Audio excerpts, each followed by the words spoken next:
বাংলাদেশে এটা শুধু কোনো ব্যক্তি উদ্যোগ বা কোনো প্রতিষ্ঠানই সেটাকে শিশু নির্যাতন প্রতিরোধ করতে পারবে না। সবার সহযোগিতা একান্তভাবে প্রয়োজন। রাষ্ট্রের যেমন নীতি নির্ধারণের প্রয়োজন, তেমনি ব্যক্তি পর্যায়ে প্রত্যেকের সহযোগিতা একান্তভাবে কাম্য। আদারওয়াইজ কোনো ইনিশিয়েটিভ সাকসেসফুল হবে না। বাংলাদেশে সারা বিশ্বেই শিশু নির্যাতন হয়। ফার্স্ট ওয়ার্ল্ড কান্ট্রিতে, যেখানে ডেভেলপড কান্ট্রি, ওখানে যেটা হয় যে তারা সচেতন এবং এই বিষয়গুলো কিভাবে শিশু নির্যাতন না হয় সেটা প্রাইমারি রোড লেভেল থেকে তারা জানে এবং law and order very strict, এই জন্য ওইখানে এটা কম হয়। বাংলাদেশে এটা শুধু কোনো ব্যক্তি উদ্যোগ বা কোনো প্রতিষ্ঠানই সেটাকে শিশু নির্যাতন প্রতিরোধ করতে পারবে না। সবার সহযোগিতা একান্তভাবে প্রয়োজন। এটা স্কুলে এবং সামাজিক বিভিন্ন প্রোগ্রামে এবং আমাদের নিজেদেরকেও অনেকভাবে সচেতন হতে হবে কিভাবে প্রতিরোধ করা যায়।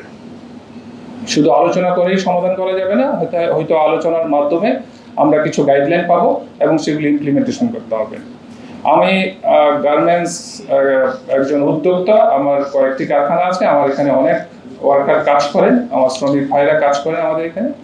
আমাদের একটা কনসার্ন থাকে যে কিভাবে আমাদের মেইনলি আমরা দুইটা জিনিস চিন্তা করি, যে প্রোডাক্টিভিটি, কিভাবে আমার হায়ার প্রোডাক্টিভিটি হবে। আগের দিনে যেটা ছিল চিন্তা যে হ্যাঁ কাজ করো, 12 ঘন্টা কাজ করো, কাজ করলে আমার প্রোডাক্টিভিটি বাড়বে, কিন্তু না, আমরা এখন 4th generation 5th generation production কিভাবে ইমপ্রুভমেন্ট করবো সেই চিন্তা ভাবনা ধ্যান ধারণা নিয়ে কাজ করি।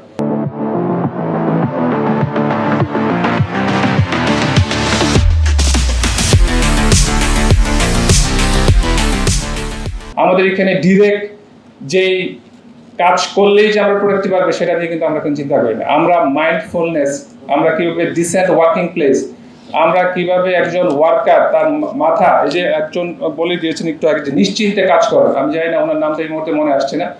আপনি যদি নিশ্চিন্তে কাজ না করতে পারেন তাহলে কিন্তু আপনার প্রোডাক্টিভিটি এফিসিয়েন্সি ডেভেলপমেন্ট করবে না। নিশ্চিন্তে কাজ করার জন্য আপনার কি ব্যাকগ্রাউন্ড, আপনার কি লাগবে, আপনার পরিবেশ, আপনার যে পরিবার, আপনার ছেলে মেয়ে ওরা কিভাবে আছে সেটা যদি আপনি কল্পনা করতে পারেন যে তারা ভালো আছে, আপনি কিন্তু প্রোডাক্টিভিটি, আপনার এফিসিয়েন্সি ভালো হবে। তো এটা আমাদের স্কিল ডেভেলপমেন্টের একটা পার্ট, আমাদের প্রোডাক্টিভিটির একটা পার্ট, আমাদের সাকসেসফুলের একটা জায়গা। গার্মেন্টস ইন্ডাস্ট্রিগুলো এই বিষয় নিয়ে কাজ করছে।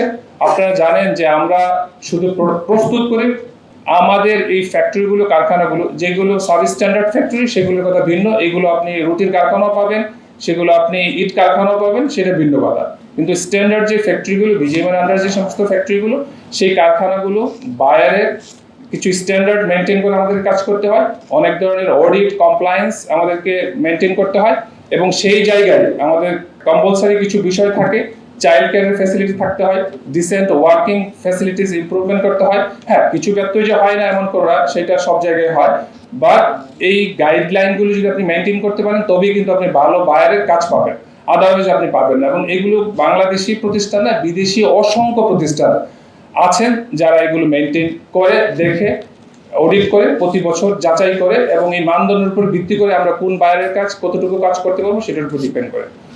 আমাদের অনেকগুলো স্কুল আছে। আপনারা জানেন যে গার্মেন্টস একটা বড় শিল্প কারখানা, অনেকগুলো শিল্প কারখানা, অনেকগুলো ইনভলভেন্সি, বাট এটা কিন্তু একটা প্রাইভেট ইন্ডাস্ট্রি। আমাদের যেই প্রাইভেট ইন্ডাস্ট্রি হলো যেহেতু একটা শক্তিশালী প্রতিষ্ঠান বিজিএমএ, এখানে আমাদের আসলে অনেক কিছু করার মতো সক্ষমতা আছে, আমরা করে যাচ্ছি, কিন্তু সবার সহযোগিতা ডেফিনেটলি প্রয়োজন। রাষ্ট্রের যেমন নীতি নির্ধারণের প্রয়োজন, তেমনি ব্যক্তি পর্যায়ে প্রত্যেকের সহযোগিতা একান্তভাবে কাম্য। আদারওয়াইজ কোনো ইনিশিয়েটিভ সাকসেসফুল হবে না।